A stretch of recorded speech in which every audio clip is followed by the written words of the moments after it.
Hello and good morning, everyone. As Allison mentioned, my name is Cynthia Ortiz, and I am the team lead of nurse acquisition and onboarding at ConnectRN. And today I will be moderating this amazing panel with amazing panelists to discuss the inherent growing pains that we all know exist as we manage the talent lifecycle as our companies scale. So I want to, again, thank you all for joining us. Thank you for the panel for joining me and all of us today. And I'd love to just kind of go around and have everyone introduce yourselves, your background, and the companies that you've contributed to in their rapid growth.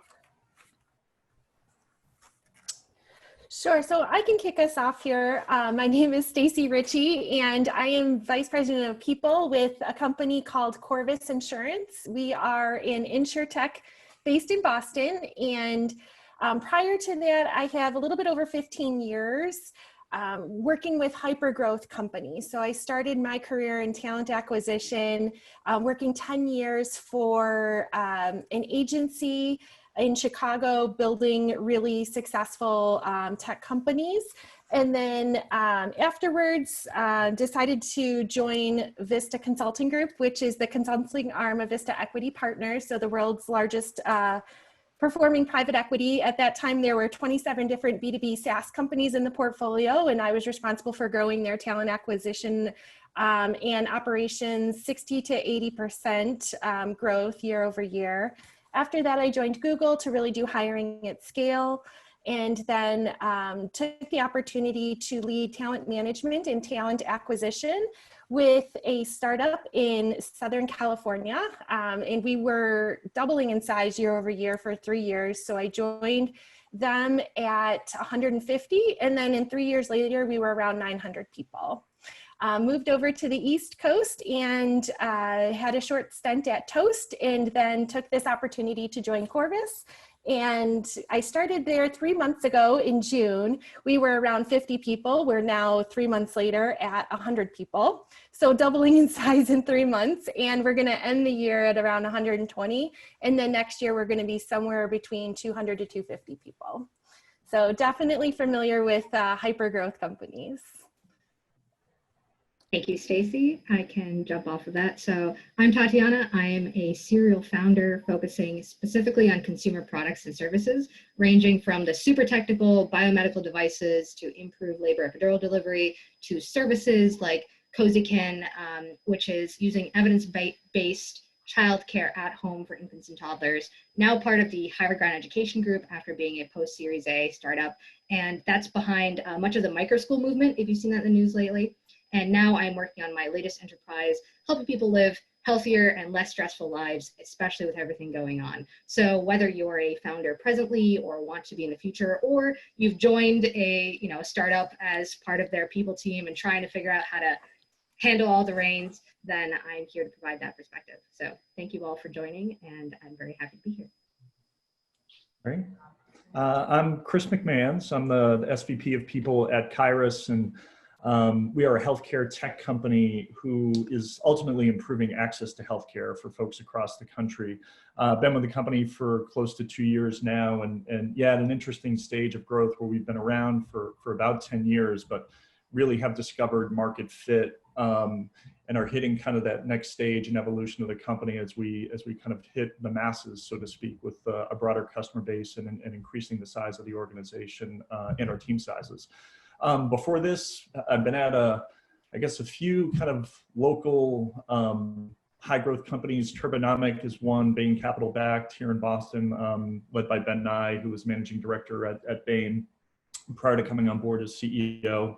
Vistaprint for a few years, leading global talent acquisition for the company. And before that, I had led HR at Endeca, realizing that was now 10 years ago, but kind of initial founders and team have gone on to start companies like Toast and Salsify and Parallel Wireless and Shoebox, et cetera. So a really great team. So excited to be here. Awesome. I guess I'm last. So I am Mike Brown. I'm the VP of People at Kogo Labs.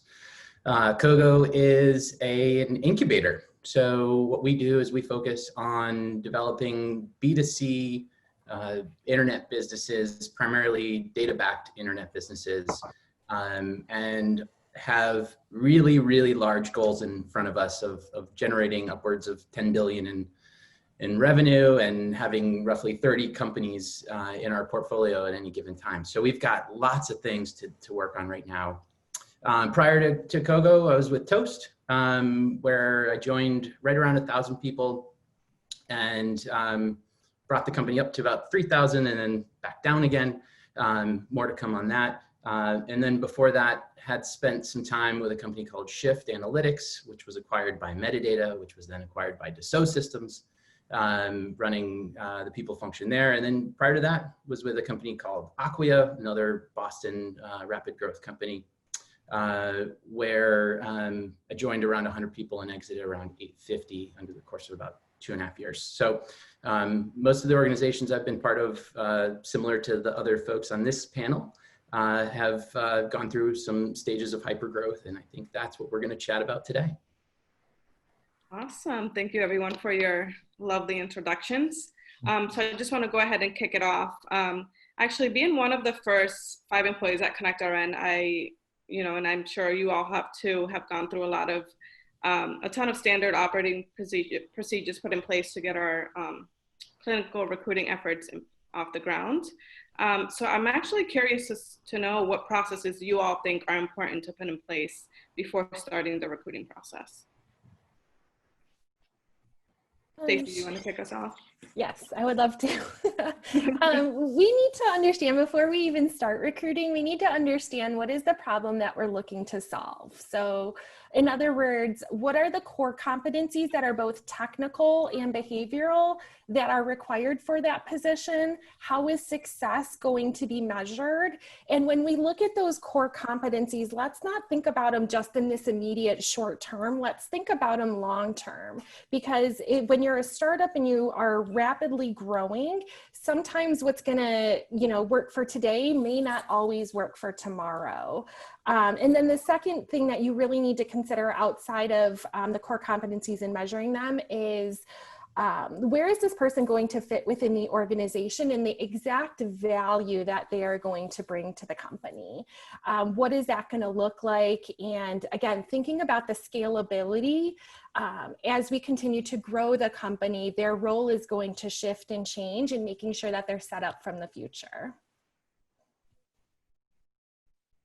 Yeah, I would completely agree, Stacey. And as I think about even just process-wise, in covering all that, I just strongly encourage folks, do the kickoff meeting. I think all of us could say that there is no worse moment than you skip the kickoff, you conduct a search, you get down to a finalist or some number of finalists and realize that you never had alignment on either the profile or the role or comp or what have you. So as you develop out your laundry list, make sure that you just put in that initial time up front to get alignment on all those topics and everything that Stacey had just mentioned.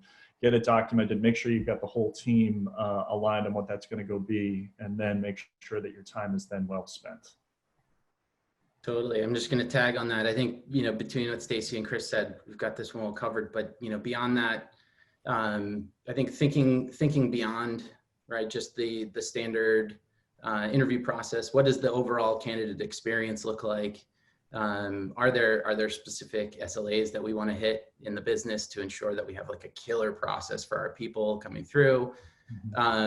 As Stacey mentioned, trying to find where this person lives within the general hiring plan, the why behind it, ensuring that there's levelized compensation. And then I think last but not least, one of the things that I found is that the onboarding plan needs to be stellar. So you can go through all this work to find these great people, but then if you don't have a really great onboarding plan on how to receive the people and ensure that they've got a great baseline of information and some really great connectivity points right off the bat, it may be all for lost. And for those who are coming from people's perspective, this might be quite obvious and be like, oh, of course you know these systems. If you're coming from a founder or engineer's perspective like I underestimated the level of rigor you need to have in place to really do the best for your own company and then also for the people who are applying. So if you're starting from scratch, A great book I like is Who, all caps, WHO, for really helping you build those initial frameworks. And then also I draw it out as an actual system. So from when you're sending out a job description and who needs to be involved throughout that entire process. For example, when we first brought in a people person, she noticed that the people we were declining, it was kind of just terminating off the process. We really weren't doing a great job. And once we really addressed that part of the loop, we got double, triple the leads because people we rejected were actually sending us people who were better fits. So you can see how even the parts that you don't think are crucial to the process, the people you're declining, can really emphasize and accelerate the rest of your loop if you do it right. Excellent. How do you all approach creating core values for an organization? We know that sometimes you start off with values, if the company starts growing, you start bringing more people in, and obviously those values start not aligning too well with the stage of your business. How do you guys go about creating those core values and changing them?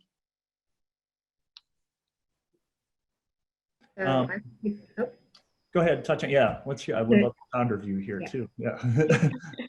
Absolutely. So to kick us off here, I find this is one of the most challenging and most important parts of many companies, and often it does get delayed until you can no longer delay it. For me, the point at which we decided we needed core values was when we were having culture discussions, when we had an applicant. Like, this doesn't feel like they fit the culture. But that's a very ambiguous question. Like, does that mean they don't feel like you, right? They're not similar to me, or is this really the culture we're trying to create? So for me, one thing I also advise is no more than 3 values. People can, it varies. I have a hard time remembering more than 3. So for me, I realized that what we're really looking for in people when we talk about culture were heart, courage, and team.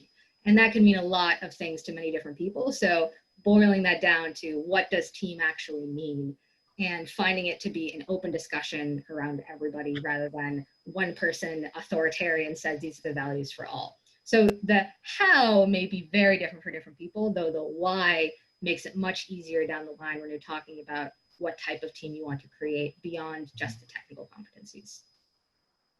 Totally.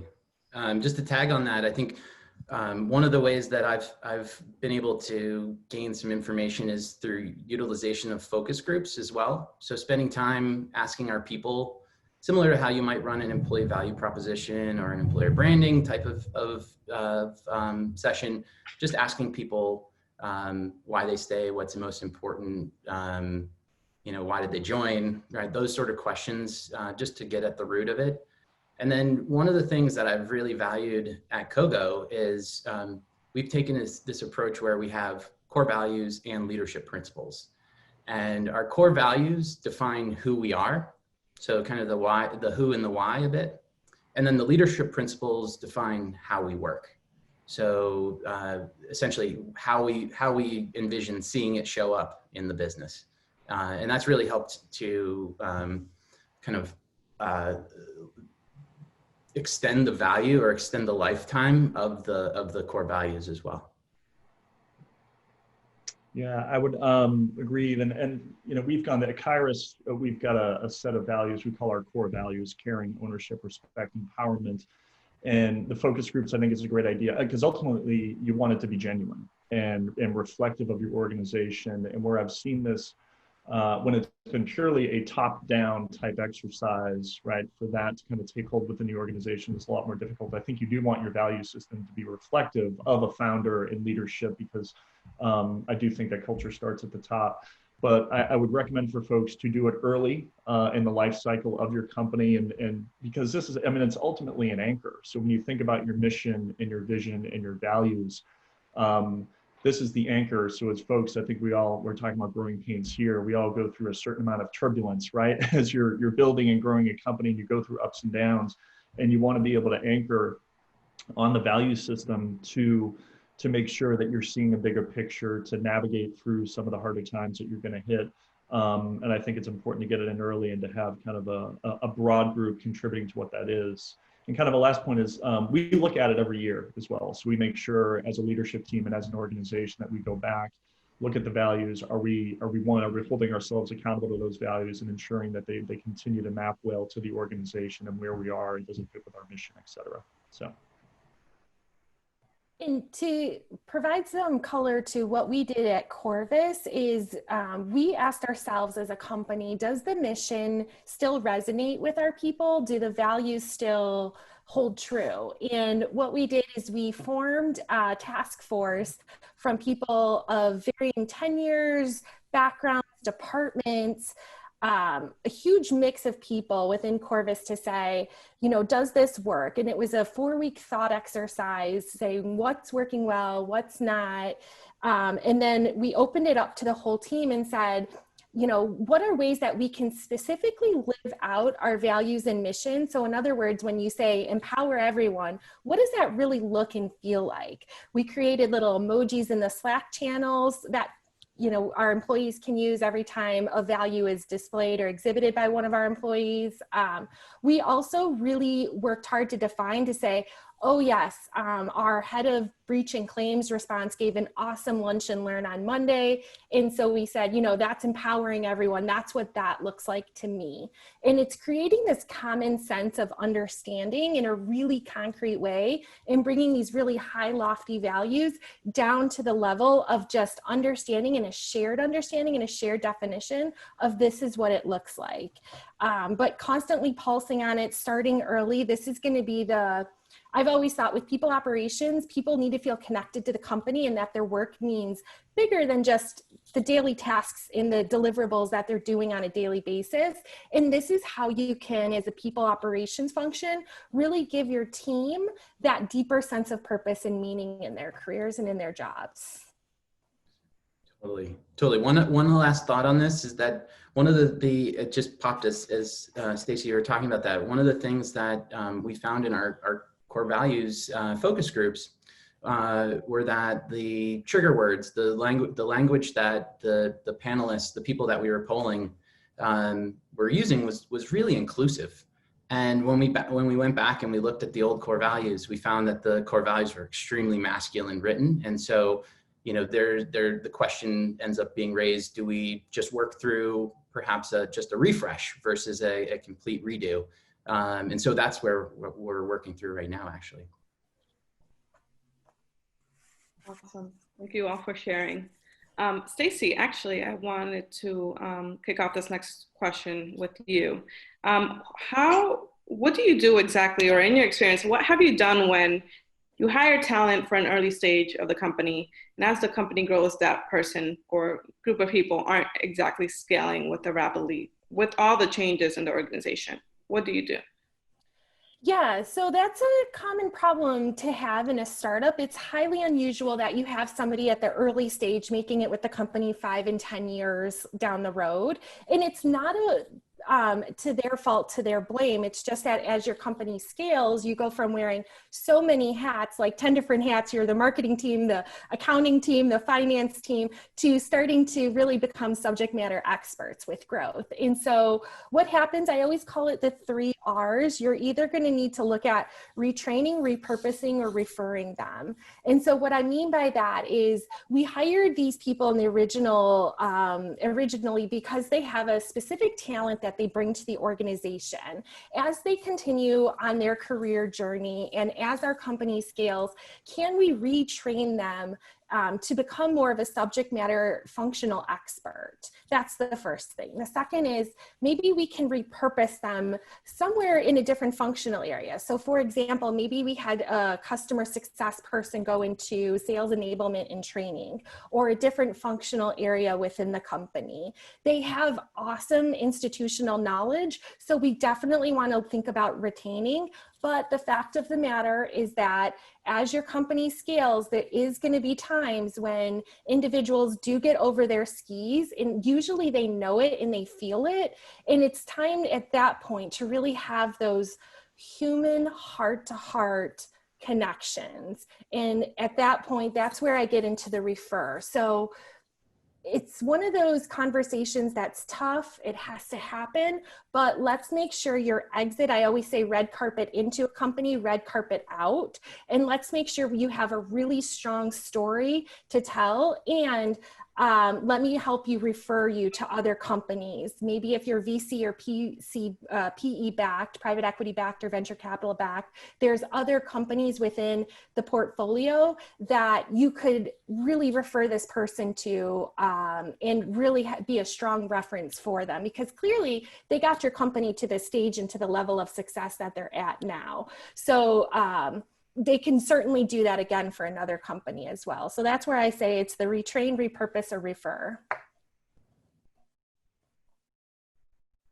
Yeah, I love the 3 R's. I think that's great. I need to use that. Yeah, and I think I think Stacey, you covered this really well. I think the part for the folks listening here, this is going to happen, and it's going to happen a lot, and it likely will happen to you, and it's happened to me. It's probably happened to all of us at some point, that you reach this stage where you've operated in this smaller environment and you have some generalist set of responsibilities, and as the organization grows, there is going to be required to find, either you've got to be able to scale over some number of years, and to do that over 5 or 10 years is pretty unique, but likely find a path more of specialization, and it's a good thing. And I think the honesty and kind of the genuine approach to each of the team members is super important, right? Be clear about goals and expectations.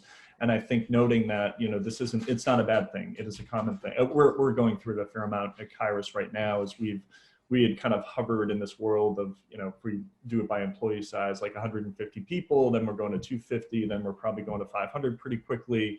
And it's going to go stretch and push very quickly. So I think being clear about that, understanding that expectations of a lot of team members, that there is an assumption that some folks feel like they can just grow and they've earned that, and sometimes it's just not going to be the case.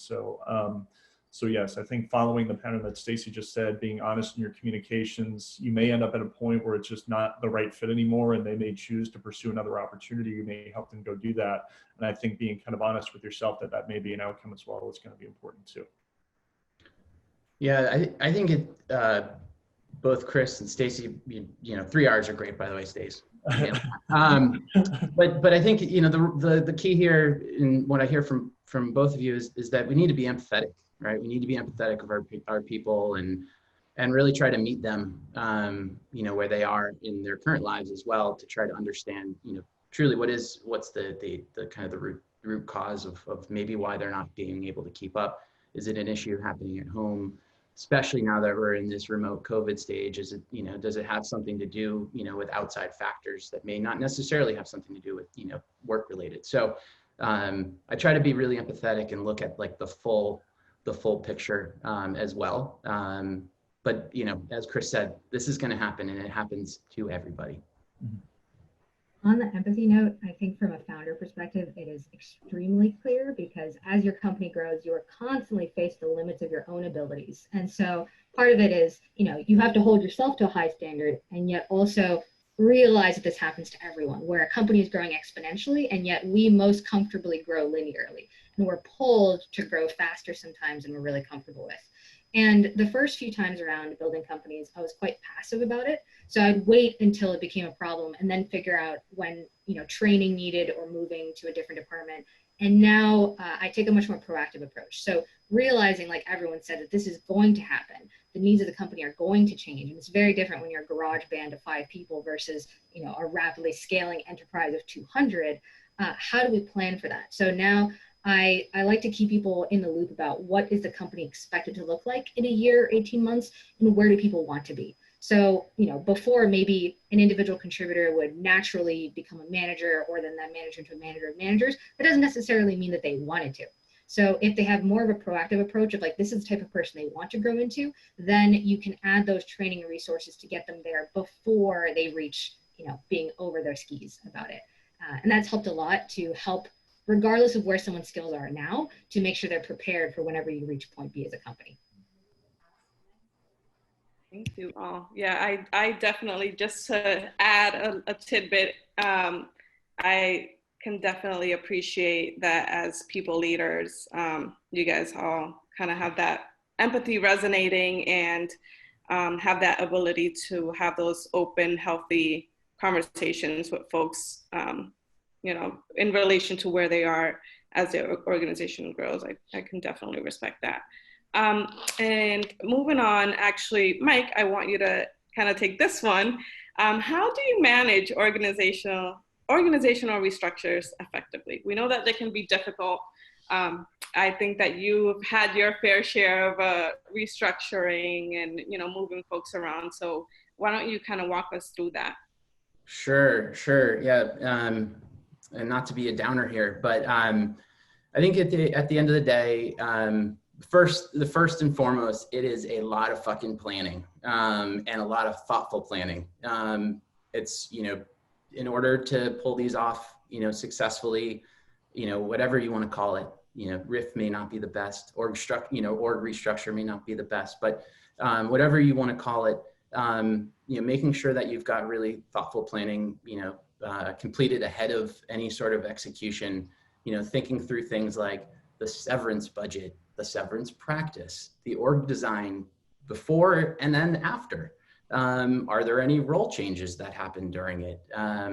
It's really important to kind of think through the full cycle.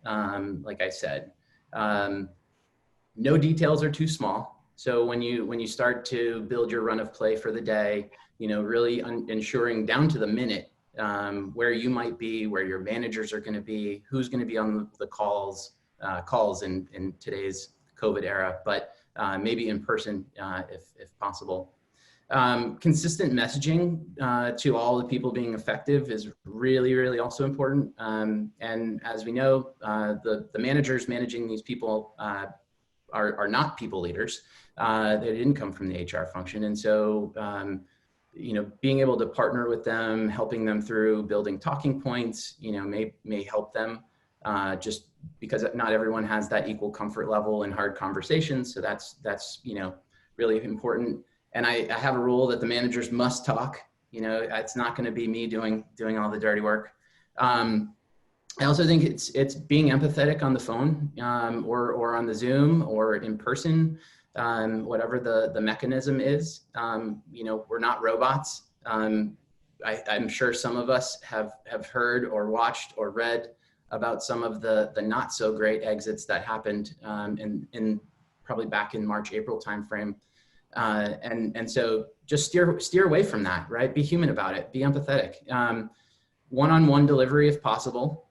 Zoom definitely stinks to do it, but if that's what the case, if that's what you need to do, that's what you need to do.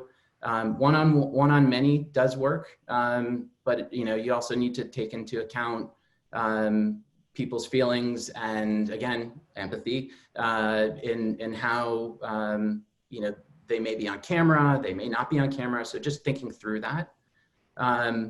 Also supporting the people that leave, right? So being able to say, how do these are the things I'm going to be able to do for you. I would love to introduce you to my network, or whatever the case may be, whether you have an outplacement or some sort of support. I also think it's really important to analyze the people leaving, looking at just general demographics and trying to understand, whether from a compliance perspective, you're hitting certain compliance needs. Then finally, there's like two things. One is addressing and supporting the team that's staying. So making sure that you spend some time talking with the people that are staying. There tends to be this notion of survivor guilt, right? Why wasn't I selected to leave? What makes me so special about, why do I get to stay? And really trying to alleviate people's concerns around, that, and also give them a picture of what their new future is going to look like.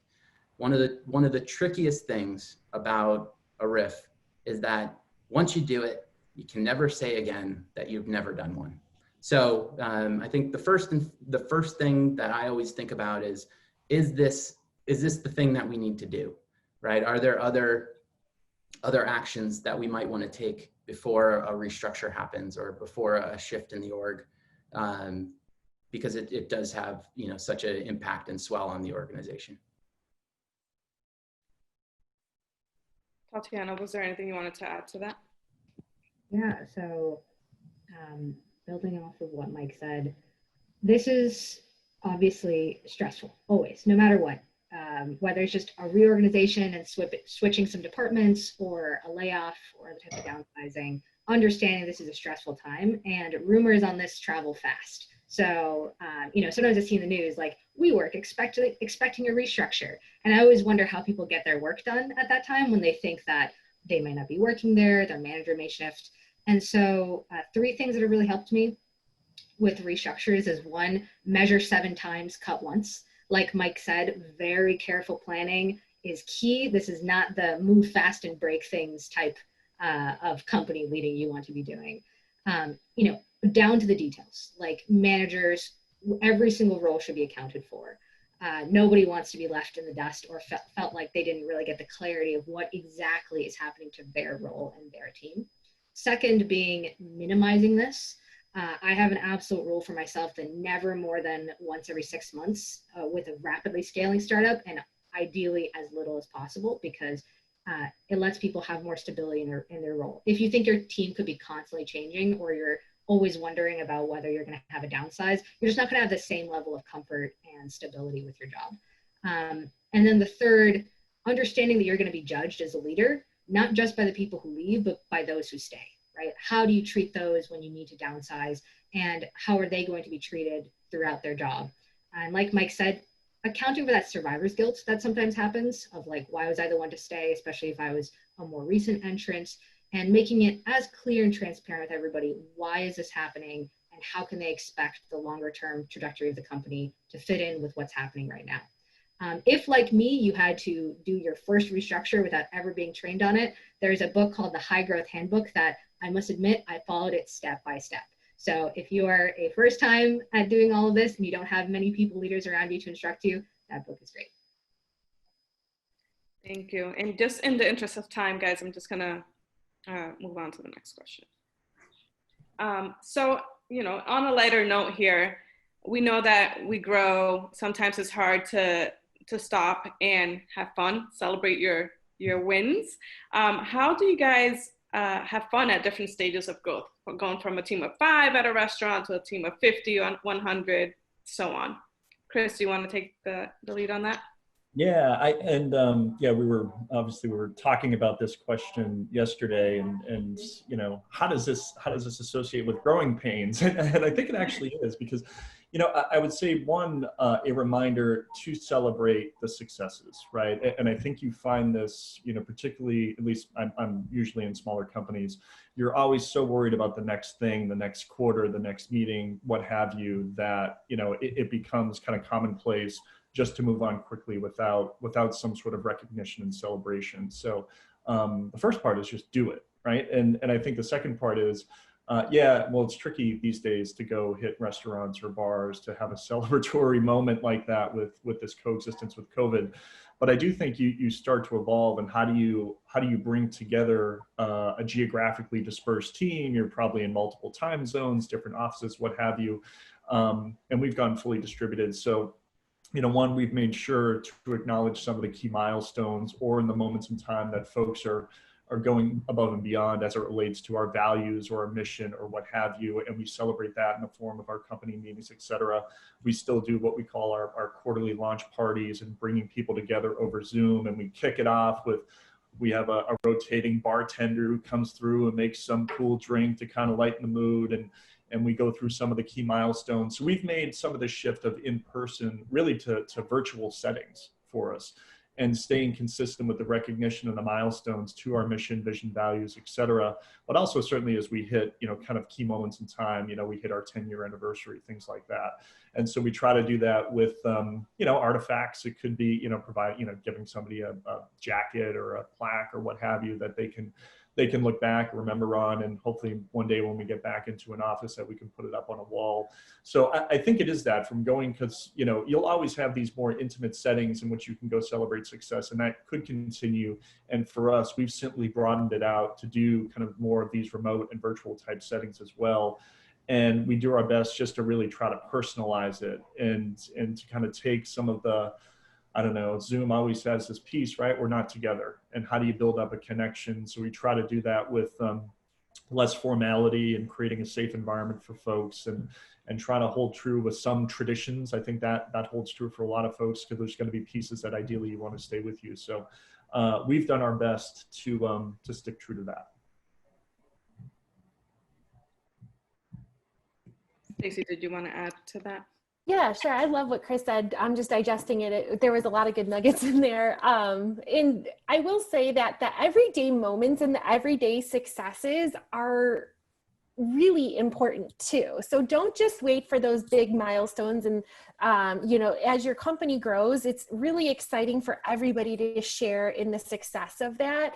I always think that at our human level, it's just our instinct that we want to feel connected to people, to each other, to our company, to our mission, and having those moments of fun in just sharing an everyday success. Maybe engineering released a really neat product, or a really cool sprint and they have this new feature that just came out, right? Maybe a recruiter got this hire and a candidate signed and it was a requisition for a role that they've been working on for 2 months. And I can't stress enough celebrating the everyday successes and making those, to Chris's point, as personal as possible, because that's going to be what resonates. And as a leader in your company, or even just setting a strong example, don't be afraid to reach across the table and call out your peer who did something awesome that maybe nobody recognized.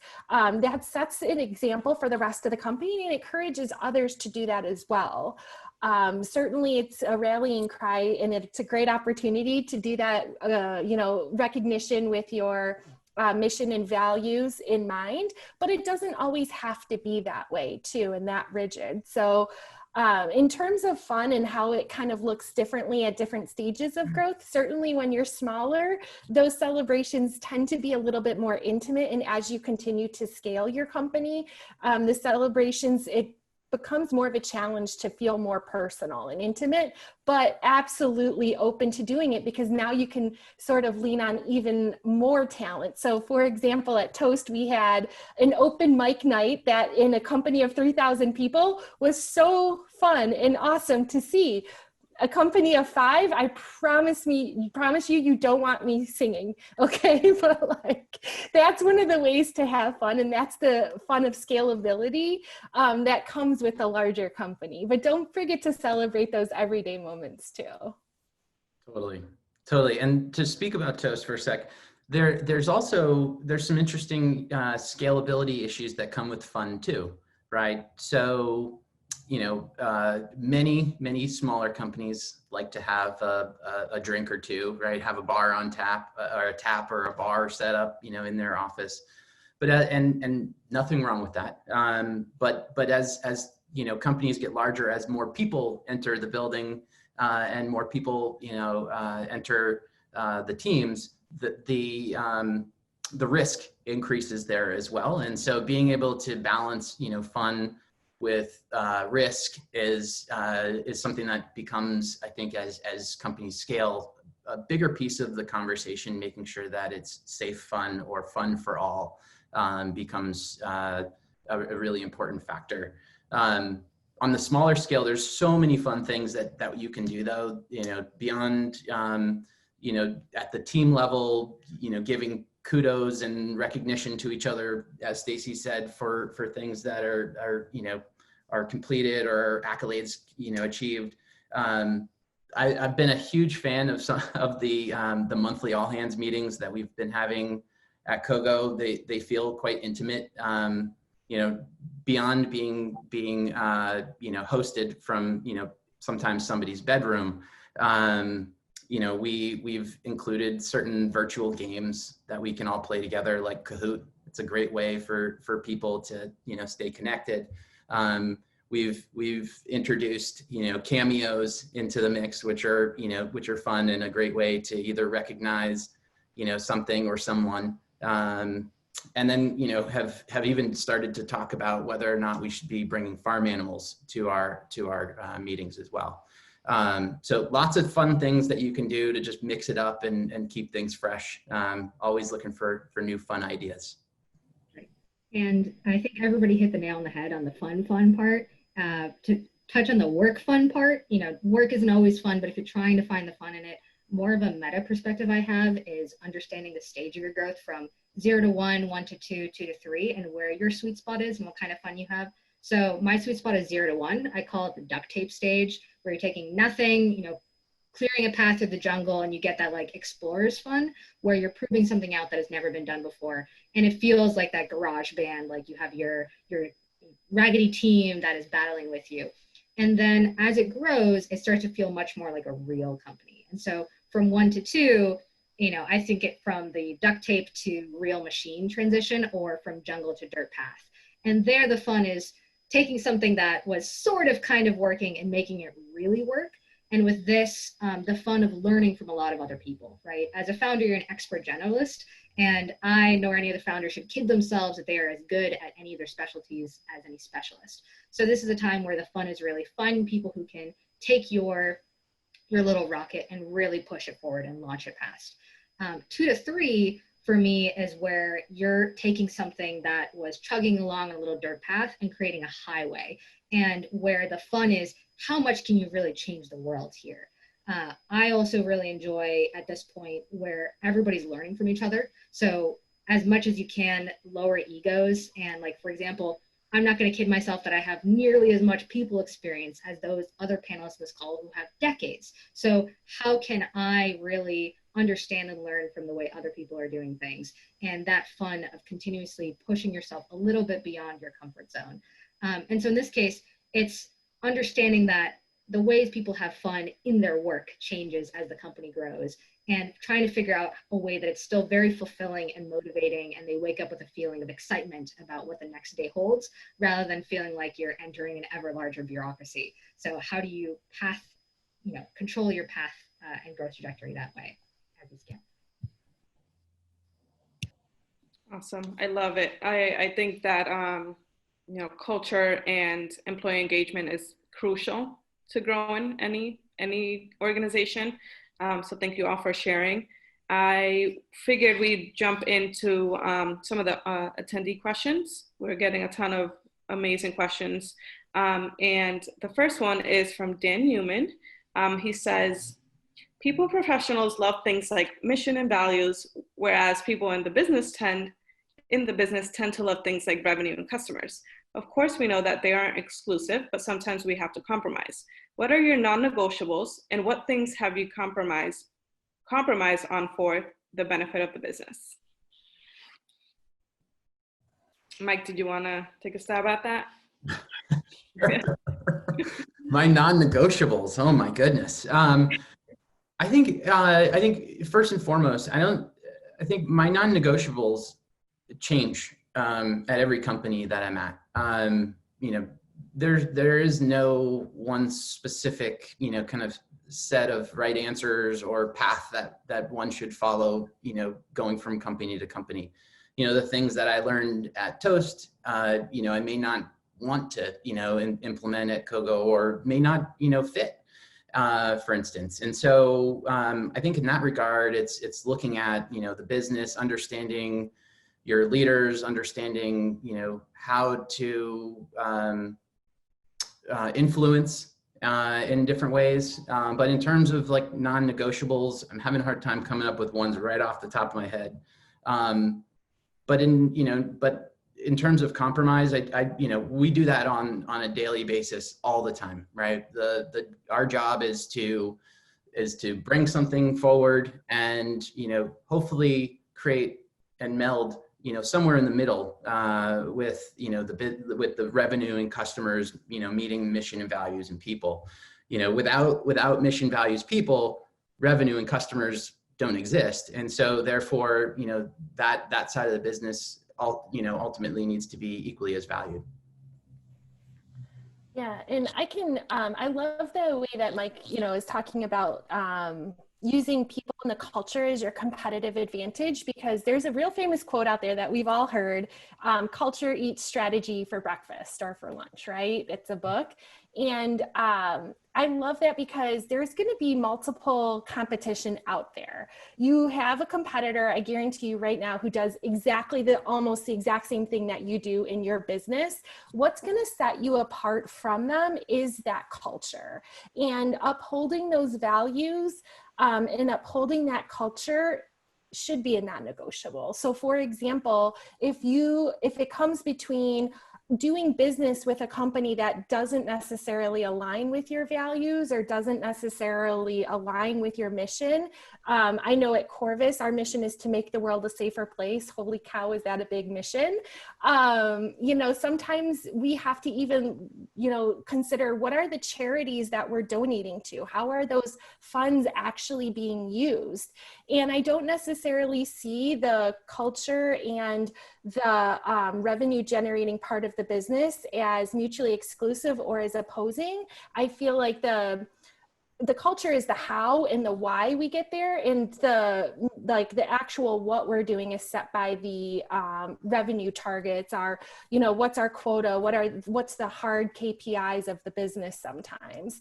But definitely prioritize your mission, your values, because at the end of the day, people want to work at a company that treats others and the employees really well. And they also want to work for a company that they believe in. And there is multiple stories in the news of places where companies have compromised their ethics. And that to me should be something that's absolutely a non-negotiable.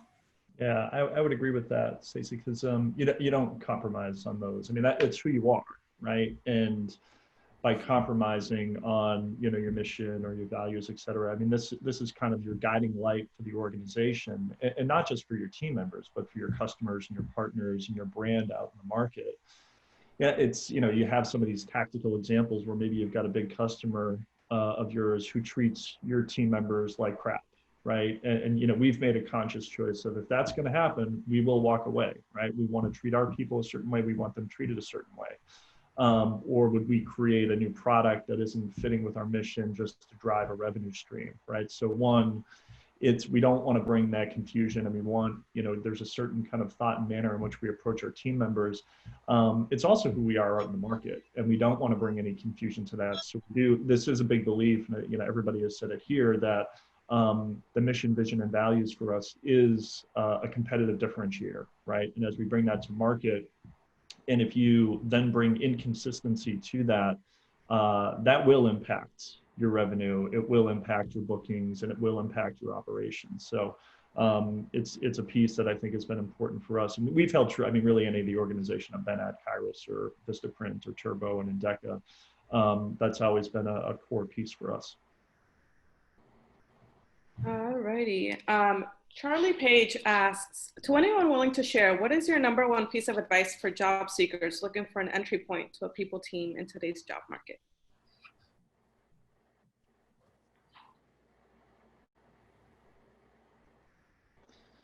I think for anyone, I think understand what the role entails. I would start there, right? Because you've got, I think, a multitude of areas in which you could find an entry point into an HR team and HR function, right? You've got, you could have anywhere from recruiting or an operations type role or a comp and ben or L&D, whatever it might be. So figuring out where your skill set would transition into that.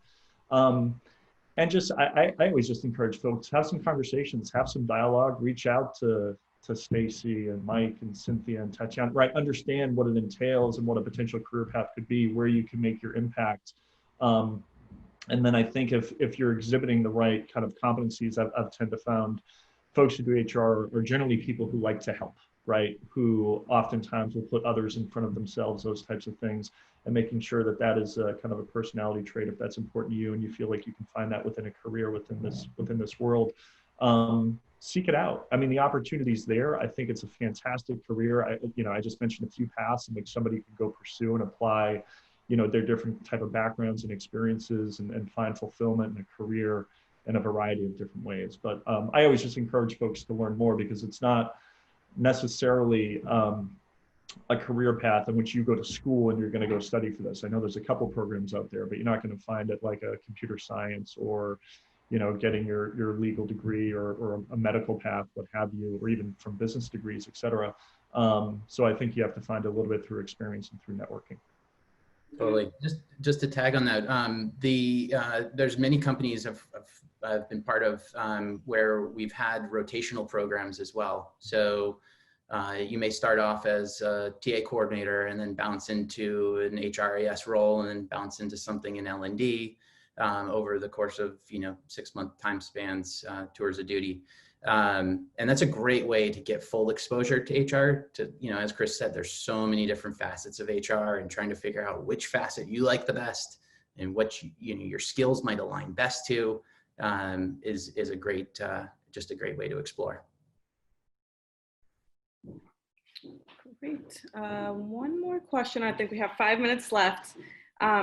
One of our attendees asked, how do you hire your first 5 to 10 employees? Are there any specific characteristics that you look for? Well, that's a founder view right here, right? Yep. So this is both the most fun and the most nerve-wracking part for me, because in many ways you're deciding your culture going forward. Like your first 5 to 10 people, they're going to end up becoming, the next 100 people in their own way. Like if they're the ones who are going to be hiring for their own department, they're going to be in many ways influencing that culture going forward. And on the other hand too, if it's your first 5 to 10 employees, you don't have brand recognition or anything else to really attract people. So if you're on that team or you're a founder, like you are really selling yourself, right? And like it would go as far as making sure you're going well above and beyond everybody else in terms of understanding where this person's coming from, what they want, how is your company and your mission going to fit in with them. So it's much less for me like, how do I pick the most perfect person, and more like, who do you want to go after your mission with? Like, who are you going to invite to join your wave and as your band of rascals, like show something is possible and right when the world doesn't believe it yet.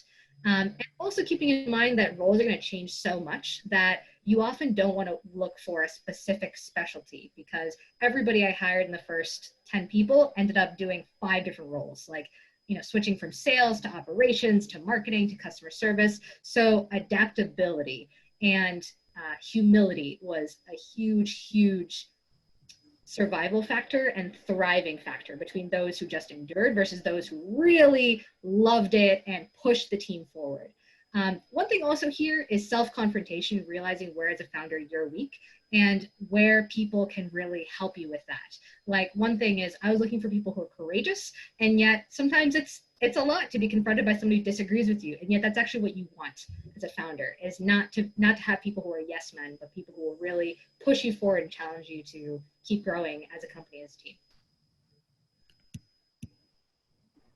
I think a great perspective. Yeah, I've found positivity, right? So you have to be comfortable in this ambiguity because things are shifting and changing. We had built out almost like a little scrum team here at Kairos to explore a new market. And it was a piece, almost like finding someone who can go into a meeting and the meeting's a disaster with a prospect or a customer. They come back and they're just psyched because we just learned 2 or 3 things and now we can go shift and I can't wait for the next one. And just knowing that you're going to encounter different types of obstacles along the way as you're learning and figuring things out. And I just finding folks who just really soak that up and see, kind of everything as a learning moment to apply it and then to keep growing. And I think the generalist background is going to be important because you have to do anything from presenting to the most senior folks at some prospect or customer to probably, the most basic administrative tasks that you would see. So I think the ready and willingness to do just about anything is important.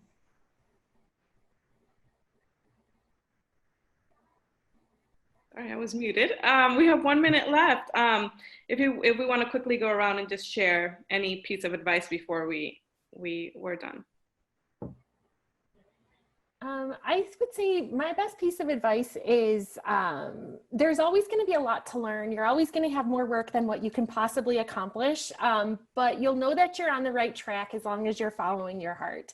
And I know that sounds a little bit cheesy, but it does make the difference. And when you put your people first by following with your heart, you're going to most of the times end with and you're going to make the right decision. So I think we've got predominantly just people ops folks on this. Be bold in advocating for yourself and your team. The world has shifted significantly. The role of the people function, the HR team, I think is more important than it ever has been. And we're in uncharted waters, et cetera. And, you know, the opportunity to really be, I think this function has always been strategic, but it's playing even a bigger role now than it ever has been. So just get out there and be bold and advocate and build out those teams. Totally. I would say my piece of advice would be let the data be your guide, right? There's gonna be so many opportunities, things that you're gonna wanna complete, projects, fish to fry, all of those things.